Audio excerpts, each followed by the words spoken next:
Gold, trusted gold buyers. మీరు తాకట్టు పెట్టిన బంగారాన్ని విడిపించి ఈ రోజు ఉన్న మార్కెట్ ధరకు కొనబడను.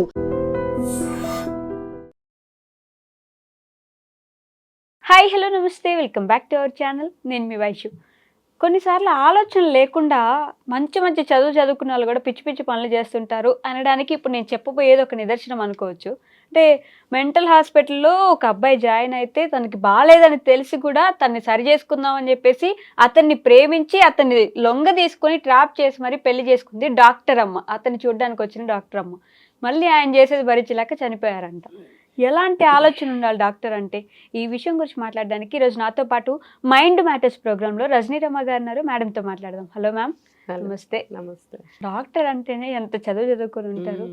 మరి ఆలోచన లేకుండా నీ దగ్గరకు వచ్చిన పేషెంట్ని నువ్వే లొంగదీసి ప్రేమించేలా చేసి ప్రేమించుకొని పెళ్లి చేసుకొని మళ్ళీ చనిపోయావు. ఏం జరిగింది మమ్మీ? సిచ్యువేషన్ని మనం ఎలా చూడాలంటారు? అవును, మనకి దీని మీద కంప్లీట్ ఆధారాలు ఏమి దొరకలేదు. మనం మాట్లాడచ్చు దీని మీద. ఏంటనంటే సినిమాల ప్రభావం. పాపం ఆవిడ ఏమన్నా సెంటిమెంటల్ మూవీస్ బాగా చూస్తుందేమో ఆ డాక్టర్ అమ్మ, తెలీదు. అంటే కొంత అబ్బాయి బాగున్నాడేమో, మంచి ఎడ్యుకేటెడ్ అయి ఉండొచ్చు, తర్వాత బాగుంటే అన్ని విధాల లైఫ్కి పనికొస్తాడని అనుకోవచ్చు.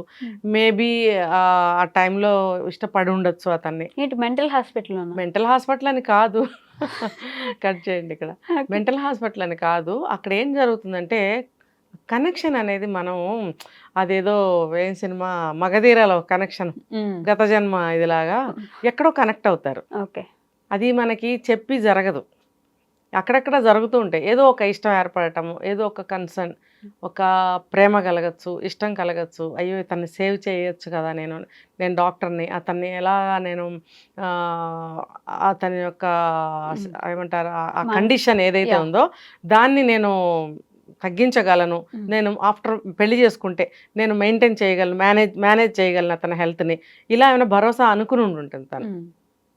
తర్వాత ఏంటంటే బాగు చేసి కూడా ఉండొచ్చు, అంతా బాగుండి ఉండొచ్చు. కానీ ఏ కండిషన్లో అతను ఆ సిచ్యువేషన్కి వెళ్ళాడో మనకైతే తెలియదు, ఆవిడకి ఏమన్నా తెలిసేమో తెలియదు.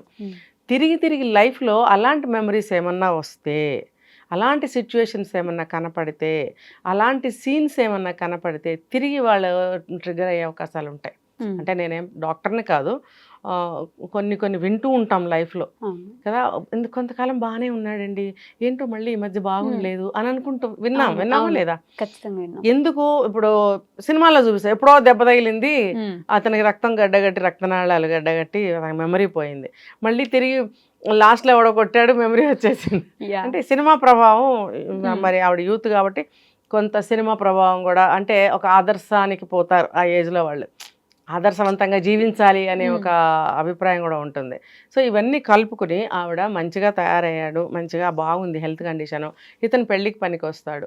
దానికంటే ముందు ఇష్టపడిందేమో, అతను నచ్చిండాడు, మేబీ అతను ఎడ్యుకేటెడ్ ఏమో, మనకి ఆ వివరాలు తెలియలేదు. ఎడ్యుకేటెడ్ అయి ఉండొచ్చు, మంచి జాబ్ చేస్తూ ఉండొచ్చు, మధ్యలో ఏదైనా యాక్సిడెంట్ జరిగిందా, వాళ్ళ ఫ్యామిలీలో ఏదైనా ఇన్సిడెంట్స్ జరిగి అతని మైండ్ అప్సెట్ అయ్యిందా అనేది ఆవిడకే తెలియాలి. మేబీ అదేదైనా ఒక చిన్న విషయం అయితే చిన్నదే కదా, ఏముంది దీనికి లైఫ్కి పనికొస్తాడు అని అనుకుందేమో, అనుకుని ఆమె కమిట్ అయి ఉండొచ్చు. కానీ చెప్పాను కదా, మ్యారేజ్ అయిన తర్వాత అతనిలో మళ్ళీ ఏ పులి బయలుదేరిందో, మళ్ళీ టార్చర్ పెట్టాడంట. వస్తుంది ఆ కండిషన్ వచ్చేస్తుంది వాళ్ళకి. తిక్కగా ప్రవర్తించడము, ఏదుంటే అది ఇసురు కొట్టడము, ఎదురున్న మనుషుల్ని కొట్టడము, సైకోల్లాగా బిహేవ్ చేయడం లాంటివి జరుగుతాయి. మరి ఒక మనిషి తట్టుకోగలరా? వాళ్ళకి ఒక పిచ్చి బలం వచ్చేస్తుంది, ఒక ప్రవృత్తి, ఒక రాక్షసంగా తయారవుతారు సైకోల్లాగా. ఆ కండిషన్ కనుక అలా తయారైతే అప్పుడు ఒక చిన్న అమ్మాయి ఎంతో అభిమానంగా ప్రేమగా ఉంటున్న ఒక భార్య లాగా భార్య ప్లేస్లో ఉండి ఇవన్నీ ఆవిడ రిసీవ్ చేసుకోగలదా, భరించగలదా? చేయలేదుగా. సో కొంతకాలం భరించి ఉంటుంది, ఆ భరించి చివరికి ఆవిడ ఆత్మహత్య చేసుకోవాల్సిన పరిస్థితి. అంటే ఆవిడ కెరీర్ అంతా కూడా బుగ్గిపాలైపోయింది. అంటే ఇది ఆలోచించాలి, మైండ్తో ఆలోచించాలి. అసలు నేను ఒక డాక్టర్ని, ఇప్పుడు ఇలాంటి వాళ్ళకి ఏదన్నా కల్పించవచ్చు, ఒక జీవితాన్ని కల్పించవచ్చు, ఒక లైఫ్ని ఇవ్వచ్చు వేరే విధంగా. తనకి అప్లై చేసుకొని తన లైఫ్ని పాడు చేసుకుంది. ఆబ్వియస్లీ అతని లైఫ్ అయితే పాడైంది, మరి తిరిగి తన లైఫ్ తనే పాడు చేసుకుంది. ఇది ఆలోచించలేదు తను. పెద్దవాళ్ళు కూడా చెప్పుంటారు, వినరు కదా. మాది ఉడుకు రక్తం, డాక్టర్ అవనివ్వండి, యాక్టర్ అవనివ్వండి, ఎంత పెద్ద లీడర్లు అవనివ్వండి, ఎవరైనా వాళ్ళు కూడా మనుషులే. ఎమోషనల్గా వాళ్ళ ఎమోషన్స్ వాళ్ళు కంట్రోల్ చేసుకోలేరు, వాళ్ళ అభిప్రాయాలను వాళ్ళు మార్చుకోలేరు, వాళ్ళ నిర్ణయాలు మార్చుకోలేరు. కొంతమంది తీసుకున్న నిర్ణయం నాదే కరెక్ట్ అంటారు. అలాంటప్పుడు తల్లిదండ్రులు కాదు కదా, దేవుడు కూడా ఏం చెప్పలేడు. అలాంటి దాన్ని ఆవేశం అనాలా, లేకపోతే డీప్గా మునిగిపోయి తీసేసుకున్న నిర్ణయం అనాలా, ఏమైనా సరే ఆమె అందులో ఫెయిల్ అయిపోయింది కదా, లైఫే పోగొట్టుకుంది. ఎంత కష్టపడితే ఒక డాక్టర్ అవుతుంది. ఆమె డాక్టర్ అవ్వాలని వాళ్ళ పేరెంట్స్ ఎన్ని కలలుగా కని ఉంటారు. నా చిన్నప్పటి నుంచి చూస్తున్నాను ఈ రోజు వరకు డాక్టర్ అవ్వటం అంటే చాలా కష్టం, చాలా అంటే చాలా కష్టం. అందుకే నేను నిజంగా చిన్నవాళ్ళైనా పెద్దవాళ్ళైనా డాక్టర్ అంటే నేను చాలా రెస్పెక్ట్ చేస్తాను, ఒక దేవుళ్ళలాగా చూస్తాను. మరి అటువంటి డాక్టర్లు సమాజానికి ఎంతో ఉపయోగకరంగా ఎంతో ఆదర్శవంతంగా ఉండవలసిన డాక్టర్లు ఇలా వాళ్ళు కూడా సామాన్య మానవుల్లాగా తప్పులు చేయడము, నేరాలు చేయడము, ఇలాంటి తప్పుడు నిర్ణయాలు తీసుకుని జీవితాలను అంతం చేసుకోవడం అనేది మచ్చ, అది మాత్రం చాలా మచ్చ. సో డాక్టర్లు అనే వాళ్ళందరికీ చేతులెత్తి మొక్కుతున్నాను నేను. పవిత్రమైన ఆలోచనలు చేయండి, సమాజానికి ఉపయోగపడే ఆలోచనలు పనులు చేయండి. మీరు ఎప్పుడూ కూడా ఆదర్శవంతమైన రోల్ పాటిస్తూ ప్లే చేస్తూ ఒక దేవుడు లాంటి స్టేజ్లోనే ఉండండి. ఎటువంటి తప్పులు నేరాలు పొరపాటు నిర్ణయాలు తీసుకోవడం, తప్పులు చేయడం, నేరాలు చేయడం అనేది చేయకండి. మీ స్థానాన్ని ఎప్పుడూ కూడా సురక్షితంగా పర్మనెంట్గా అలాగే ఉండాలి, శాశ్వతంగా ఉండాలి. దేవుడు, డాక్టర్ ఈజ్ ఈక్వల్ టు దేవుడు, అది మీరు శాశ్వతంగా ఉంచుకోవాలి ఆ బిరుదు అంతే. చిన్న డాక్టర్లైనా పెద్ద డాక్టర్లైనా. సో నేను ఇదే కోరుకుంటున్నాను. ఇప్పుడు ఈ అమ్మాయి ఆత్మకు శాంతి కలగాలని కోరుకుంటున్నాను. Thank you.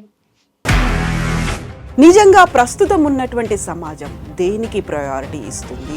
ఆర్థిక సంబంధాల చుట్టూ మాత్రమే తిరుగుతోంది. మళ్ళీ ఎన్నికలంగానే చాలా విరక్తి కలుగుతున్నాం. మంచి అనిపిస్తుంది కదా, లేడీస్ కూడా ఛాలెంజింగ్ జాబ్స్ చేసినప్పుడు చాలా బాగుంటది. ట్రాఫిక్ అసిస్టెంట్స్ గా నియమించిన ట్రాన్స్జెండర్స్ అందరితో సాల్యూట్ చేయించుకుంటున్నారు. ఫుడ్ డెలివరీ ఇవ్వటానికి వెళ్ళినటువంటి డెలివరీ బాయ్ అనిల్ పై కళ్ళ ముందు